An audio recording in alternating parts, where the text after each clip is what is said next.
So they call us a third world country. They call us people from Africa, poor, from the third world. Why? Because they held this thing they call the Berlin Conference in the year 1884 till the year 1885. And apparently, the Berlin Conference was a conference where a group of European leaders sat together in the year 1884 to 1885 to divide our dear country between themselves. And the key players in this division was Germany, Berlin, Germany, Portugal, what did they call them? The Spanish, the French, and then the United Kingdom, Britain. So they divided us between themselves, and then not even in Africa, they divided us in Berlin. So they drew a map of Africa and then divided us between themselves, and then finally started coming in with their big machine guns and uh, weapons of mass destruction. And then when they first came, they said they came to bring us democracy, right? They came to bring us Christianity. They came to bring us development, right? So in this Berlin conference, even though it was done without the consent of our forefathers, without the consent of Africans, neither our leaders as at then, it was it was done anyways, right? So when they came into our countries, they came with gun and machete and ships without a passport, without a visa. They arrived, they divided, and they conquered, right? They divided and they ruled. And up till today, their offspring call us the people from the third world country. But here is the fascinating thing about all of these third world countries, third, third world country thing, right? If you come to this third world country as it is today, aside from South Africa, you will never find any African country where they have a foreign representative. For example, Nigeria, that I know, you would never find someone from Britain or an European person, even though he or she was born in Africa, Nigeria, you would never find them in the parliaments. You will never find them in the House of Rep. You will never find them as a president, not past nor present. But this first world country, like they said, if you should look at their government, you will actually realize that there are many people from different parts of the world who are in their parliament, who are in their government system, who are making laws for them. So now, who is the third world country, if I should ask? Right? Who is really the third world country? Because in USA, you will see someone like Zoran Mandani. Zoran Mandani, he's the current mayor of New York. He's not an European, he's not an American, but because his forefathers were brought to America as slaves, as workers, people who helped to build the said America, he has a citizenship as an American. If you go to Europe today, you will see a lot of African representatives, people from Somalia, people from India, people from different parts of the world being a representative, being in the parliament. Currently, there is a Nigerian lady, a Nigerian born, British born Nigerian, who is in the parliament. I don't know her name and I don't care about her name. But the thing is that there are foreign individuals in these government bodies, like in USA also, you will see someone like Kash Patel or Patel. He is the FBI director in the United States. He's not an American, neither is he European, but he's occupying a very serious position in the government. So who really is the third world country like their offspring scholars today?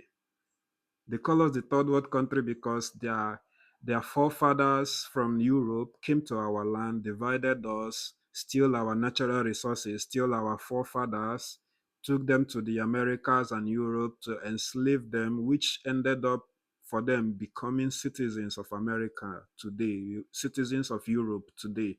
But it will be hard for you to find um, an European in the Nigerian government or in the African government, aside from South Africa, which has not been able to fight so much enough to get rid of these European powers.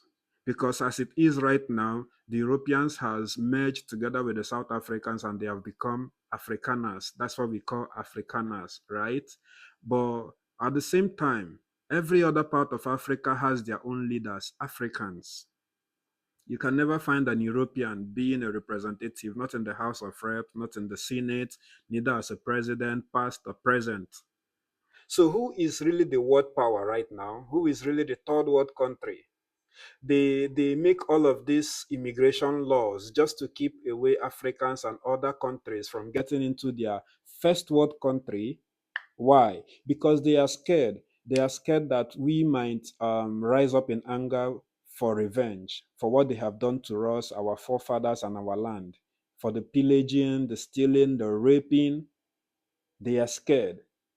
So this brings an idea to my head like, what if Africa turns to a dictator continent where we have a dictator, for example, who is going to organize the whole African continent together, bring all of the countries together, and then build a very massive army.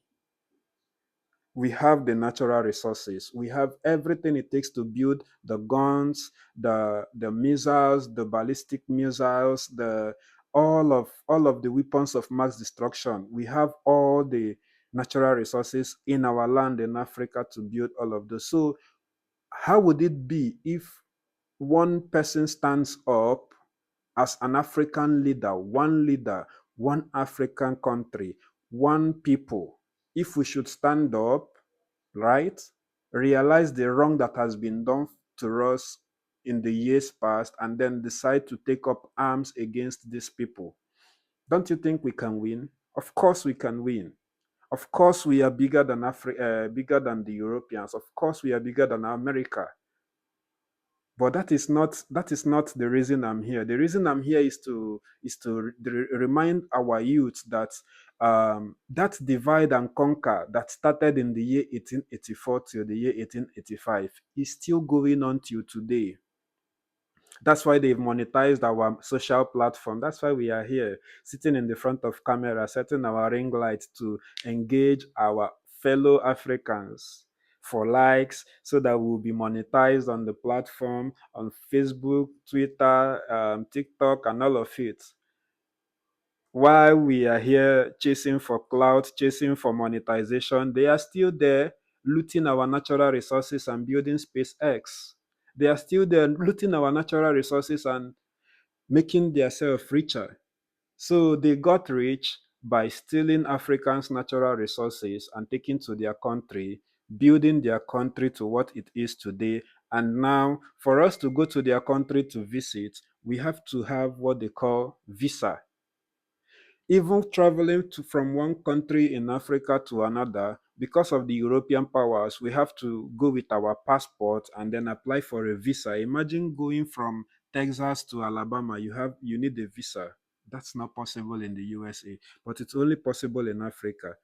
So who said we cannot unite as one body, one African state, one currency, one people, united as one?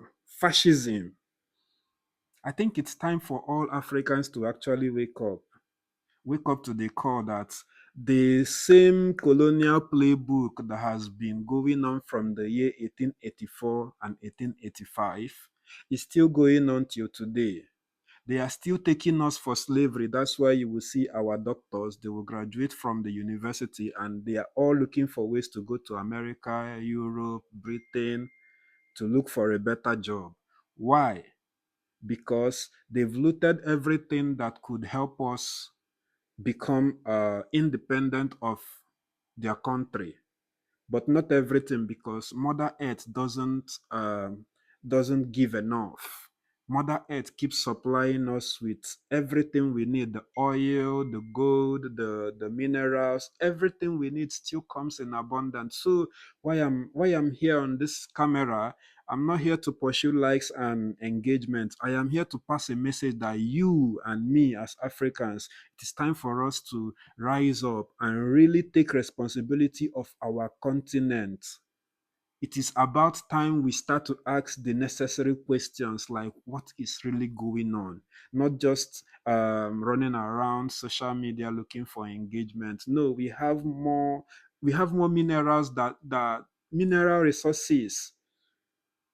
We have more mineral resources that can foot 100 times of whatever money you are getting from your monetized social media platform. So why not we take back our countries, our continent, and stop these people from calling us the third world country?